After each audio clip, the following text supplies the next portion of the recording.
दोस्तों नमस्कार, स्वागत है आपका परीक्षा खबरी में। 29 अप्रैल 2021 है। आज की महत्वपूर्ण खबरों को देख लेते हैं। सिपरी ने एक रिपोर्ट प्रकाशित की है, प्रत्येक वर्ष करती है, Stockholm International Peace Research Institute report 2020। ये रिपोर्ट किस बारे में रहती है? हथियारों की खरीद फरोख्त, हथियारों का निर्यात आयात, किस देश ने कितना किया, किस देश ने कितना उत्पादन किया, किस देश ने रक्षा खर्च कितना रखा, ये सब रिपोर्ट ये प्रकाशित करता है, जो कि परीक्षाओं के लिए बहुत महत्वपूर्ण होता है। और ये विश्व भर में बढ़ावा देता है अहिंसा को। ठीक है, इसका मानना है कि हिंसा नहीं होनी चाहिए, हथियारों का जितना हो सके उतना कम इस्तेमाल होना चाहिए, केवल सुरक्षा की दृष्टि से इस्तेमाल होना चाहिए। इतना ज़्यादा हथियारों को बढ़ावा देना वैश्विक शांति के लिए सही नहीं है, इसका यह मानना है। तो Stockholm International Peace Research Institute SIPRI की हालिया रिपोर्ट 2020 में ये बात सामने आई है कि अमेरिका 2020 में दुनिया का सबसे बड़ा सैन्य खर्च करने वाला देश है। पहली बात। सिर्फ 5 देश कौन से हैं? तो पहले तो अमेरिका हो गया, दूसरा चाइना, तीसरा भारत है। आपको पता है भारत ने पिछले वर्ष, चूंकि चाइना पाकिस्तान से कई वर्षों से टेंशन आ रही, तो भारत ने राफेल जैसे और S-400 जैसे बहुत सारे मतलब युद्धक हथियार खरीदने का काम किया है। इसमें बहुत खर्च किया है, सैन्य खर्च बहुत बढ़ा है, सैन्य साजो सामान की चीज़ें, आधुनिक जो साजो सामान है उसमें बढ़ोतरी की है। तो सैन्य खर्च में काफ़ी बढ़ोतरी भारत ने की है। तो अमेरिका और चाइना के बाद तीसरे स्थान पे भारत सैन्य खर्च के मामले में है, रूस चौथे स्थान पे, यूनाइटेड किंगडम 5वें स्थान पे है। वैश्विक सैन्य व्यय में इन 5 देशों का हिस्सा अकेले 62% था। इस सैन्य खर्च में पिछले एक वर्ष में 2.6% की वृद्धि दर्ज की गई है। प्रीलिम्स और मुख्य परीक्षा दोनों की दृष्टि से महत्वपूर्ण आंकड़े हैं। Project Ladakh ignited minds, Ladakh के बच्चों के लिए, चूँकि पिछड़ा क्षेत्र है, वहाँ के बच्चों को प्रोत्साहन देने के लिए उच्च शैक्षणिक संस्थान जैसे IIT IIM आदि हो गया, इसमें पढ़ाई करने के लिए या इसमें एडमिशन लेने के लिए सक्षम बनाने के लिए इनको जो इनकी बुनियादी शिक्षा है और आगे की शिक्षा है, दोनों को प्रोत्साहित करने के लिए, दोनों में मदद करने के लिए ये जो है प्रोजेक्ट लद्दाख यूनाइटेड माइंड्स भारतीय सेना के द्वारा शुरू किया गया है। तो प्रीलिम्स और मुख्य परीक्षा दोनों की दृष्टि से महत्वपूर्ण है। संघ राज्य क्षेत्र लद्दाख के युवाओं के लिए बेहतर भविष्य को सुरक्षित करने के लिए भारतीय सेना द्वारा प्रोजेक्ट लद्दाख यूनाइटेड माइंड्स उत्कृष्टता और देखभाल केंद्र की परिकल्पना की गई है। इसका उद्देश्य देश के उत्कृष्ट शैक्षिक संस्थानों में अध्ययन करने का अवसर प्रदान करने के लिए सुविधाहीन लद्दाखी छात्रों को बेहतर शिक्षण सुविधाएं प्रदान करना है। इस परियोजना का क्रियान्वयन कौन कर रहा है? हिंदुस्तान पेट्रोलियम कॉर्पोरेशन लिमिटेड के सहयोग से भारतीय सेना की एक कोर है, फायर एंड फ्यूरी कोर, इसके द्वारा किया जाएगा। और इसके लिए राष्ट्रीय अखंडता और शैक्षणिक विकास संगठन एक निष्पादन एजेंसी होगी।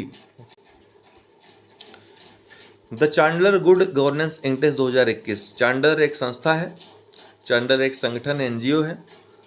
इसने गुड गवर्नेंस इंडेक्स, विभिन्न देशों में क्या गवर्नेंस की स्थिति है, कितना प्रभावशाली प्रशासन है वहाँ पे, इसके आधार पर रैंकिंग प्रदान की है 2021 के लिए। तो आइए देखते हैं क्या रैंकिंग है। 104 देशों के लिए रैंकिंग है। सरकारों की क्षमताओं और प्रभावशीलता को मापने के लिए सरकारी पेशेवरों द्वारा सरकारी पेशेवरों के लिए तैयार किया गया एक वार्षिक सूचकांक है।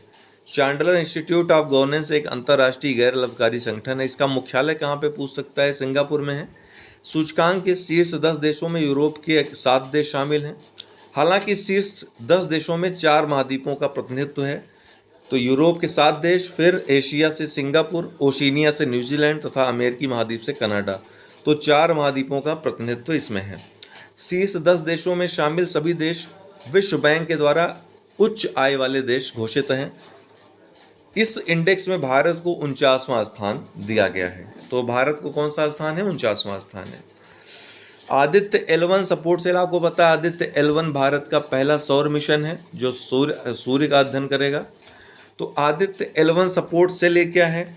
भारत के पहले समर्पित सौर अंतरिक्ष मिशन पर एक सामुदायिक सेवा केंद्र स्थापित किया गया। इसी को ALISC कहा जाता है, Aditya L1 support cell. ALISC का अर्थ आदित्य L1 सपोर्ट सेल है। यह उत्तराखंड के हल्द्वानी में जो एरीज स्थित है, Aryabhatta Research Institute for Observational Sciences, वहाँ पे स्थापित किया गया है। ये पूछा भी जा सकता है कि कहाँ पे स्थापित किया गया है इसको। यह इसरो और एरीज का संयुक्त प्रयास है। एरीज का अर्थ है Aryabhatta Research Institute for Observational Sciences. यह केंद्र अतिथि पर्यवेक्षकों को समायोजित करेगा और निष्कर्षों का विश्लेषण करने के लिए मिशन से डाटा प्रदान करने में उनकी मदद करेगा। आदित्य L1 मिशन के बारे में, आदित्य L1 एक भारतीय अंतरिक्ष मिशन है जो सूर्य तथा पृथ्वी और सूर्य के बीच के क्षेत्र का भी अध्ययन करेगा। इस उपग्रह का वजन 400 किलोग्राम है और इसे 800 किलोमीटर की ऊंचाई पर निम्न पृथ्वी की कक्षा में, पृथ्वी की जो लोअर ऑर्बिट है उसमें लॉन्च किया जाएगा। पृथ्वी से 1000 किलोमीटर से कम की ऊंचाई पर स्थित कक्षाओं को लो अर्थ ऑर्बिट कहा जाता है। दुनिया के सबसे शक्तिशाली मौसम जलवायु परिवर्तन पूर्वानुमान सुपर कंप्यूटर के निर्माण की योजना किस राष्ट्र की है? तो यूके की यूनाइटेड किंगडम बनाएगा दुनिया का सबसे शक्तिशाली मौसम जलवायु परिवर्तन पूर्वानुमान सुपर कंप्यूटर। तो यूके के मौसम विज्ञान कार्यालय और माइक्रोसॉफ्ट ने मौसम और जलवायु परिवर्तन का पूर्वानुमान लगाने के लिए दुनिया के सबसे शक्तिशाली सुपर कंप्यूटर का निर्माण करने का निर्णय लिया है। बार्सिलोना ओपन क्ले कोर्ट में किस खिलाड़ी ने अपने करियर का 12वां बार्सिलोना ओपन खिताब जीता है? तो राफेल नडाल ने। राफेल नडाल जो कि एक महान टेनिस खिलाड़ी हो चुके हैं, इन्होंने 68वें बार्सिलोना ओपन बैंको सेबाडेल टूर्नामेंट के फाइनल में स्टेफानोस तिसिटिपास को 6-4, 6-7 और 7-5 से हराया। क्ले कोर्ट में इस जीत के साथ राफेल नडाल ने अपने करियर का 12वां बार्सिलोना ओपन खिताब और वर्ष 2021 का अपना पहला खिताब भी जीता है। तो आज के लिए इतना ही। बहुत बहुत धन्यवाद।